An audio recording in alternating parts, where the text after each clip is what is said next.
The next thing I do is establishing the frequencies. This is a lot easier than it seems. First, okay, and what I do is I go to Spectrum. This is the program Spectrum Analyzer. Now this looks like a big mess, but you can make sense out of it. See how it's a gradual fade here, and it's nice and smooth here. It's a track color. This is a high quality, very high. This, I'm not sure what causes it, but to determine the frequency range, what I usually do is I adjust the speed. Okay, and let's see. I could do about, I'll start with 65 for 130% true speed. Okay, and then I look at the aftermath. Still comes short, so speed it up more. As you speed it up, the frequencies also increases, but the duration decreases. Okay, still got to speed it up.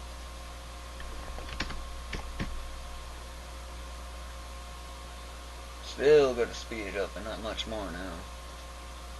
Because I configured Audacity to show it all the way up to the max, 20,000, which is the limit of human hearing.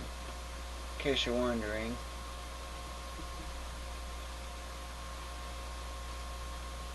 See, maximum frequency, 20,000. See, I was just showing you that to give you an idea. But see how it's all the way clear up to the top here? 78, remember that. Okay, so go to 77. Nope, it's not quite getting up there. So 78% true speed is the point at which it goes to 20,000. That makes it easy. Okay. So I need to use calculator for that. My first point is doing this one. Okay, 16K. The speed as a percentage at which the sample rate changes from 12,000 Hz to 16,000 Hz. Hz stands for Hertz. It's used for 6,000 to 8,000 Hertz range, used as the basis for the other frequencies. So, since I know it's 78,000, and the top was actually for 20,000, I need to multiply 6,000 over 20,000, which in my case is simplified to .3.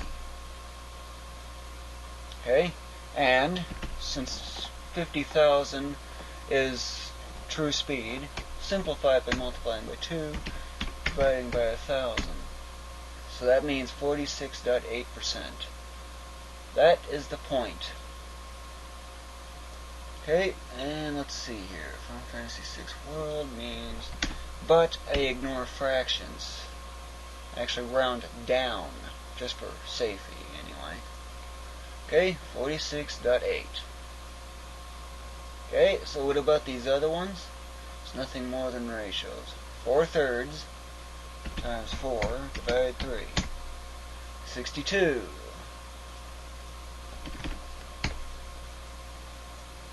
Okay, here it's 3/2. I've marked it in here for reference. So I multiply that one by 3/2 times 3 divided 2. 93. Okay, and for this one, for the next one, it's 4/3 times 4 divided 3. So 124. That is the actual span. But I also watch this best zone area here. See the 95? That's the point at which the song, that's the upper end in which the song sounds at its very best, where the highest compatibility is. And just so you know, the normal speeds, for the slow end, the starting slowest speed. Below here is where the song is boring. You know how slow that 17.5 or 35% true speed was? It's kind of boring and kind of dull. So below that, well, you'd expect that. The upper end, yes, target zone gets that high. It actually goes even higher than that. the ending fastest speed. Above here is where the song is irritating. That's mostly due to high frequency. Best zones. Set the ranges of the best sounding speeds for up to 3 zones. That part I don't need to get to yet. So, and since 95 is the upper end of the best zone, and the normal speeds are rarely listened to, and I mean rarely, everything up here, this one I'm going to X off, so I get just X. So that means it is not used. This one could get an X, but since this span from 95 to 140 is kind of large, I'm going to keep that as is. And note that this and this is practically exactly double. Of course, if you were to multiply 4/3 by 3/2, you'll see that it's exactly 2/1. You know, do the cross-canceling, or gazintas as they call it. So, with the speeds done, better save it, missed, dot. Yeah, I need help with my aim, because it's kind of weak.